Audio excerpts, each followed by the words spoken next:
মহিলারা যে অবদান রেখেছে বিগত 15-16 বছরের আন্দোলনে, 17 বছরের আন্দোলনে, নিঃসন্দেহে তাদের সেই অবদানকেও মূল্যায়ন করা হবে।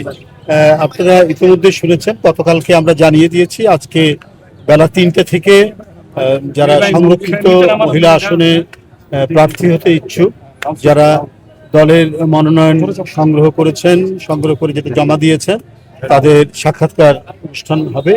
এবং আমাদের যে গঠনতন্ত্র অনুযায়ী দলের মনোনয়ন বোর্ড, যেটা অর্থাৎ এটা সভাপতিত্ব করেন দলের চেয়ারম্যান এবং সদস্য থাকেন দলের স্ট্যান্ডিং কমিটির মেম্বাররা, জাতীয় স্থায়ী কমিটির সদস্যরা, তারা বসে সাক্ষাৎকার নেবেন।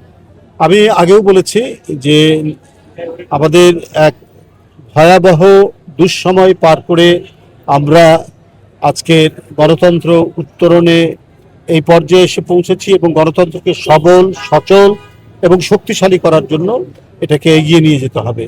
সেই ক্ষেত্রে মহিলারা যে অবদান রেখেছে বিগত 15-16 বছরের আন্দোলনে, 17 বছরের আন্দোলনে, নিঃসন্দেহে তাদের সেই অবদানকেও মূল্যায়ন করা হবে। এবং সেই ক্ষেত্রে আপনারা জানেন যে অনেক মহিলা নেত্রী আমাদের, তাদের নামে মিথ্যা মামলা হয়েছে, তারা শর্টগানের গুলি খেয়েছে, তাদের বাড়িতে ভাঙচুর করা হয়েছে, তাদের সন্তানদেরকে ধরে নিয়ে যাওয়া হয়েছে শুধুমাত্র রাজনীতি করার কারণে এবং রাজনৈতিক আদর্শের কারণে। এই পৈশাচিক বিভীষিকা তো 16-17 বছর ধরেই চলেছে। তো আমার বিশ্বাস দল এই সমস্ত বিষয়গুলো বিবেচনা করবে। পাশাপাশি সংসদে কথা বলার জন্য এবং আইন প্রণয়নের ব্যাপারে যে জ্ঞান থাকা দরকার, যে শিক্ষা থাকা দরকার, এই সব বিষয়গুলোও এখানে বিবেচিত হবে বলে আমি মনে করি।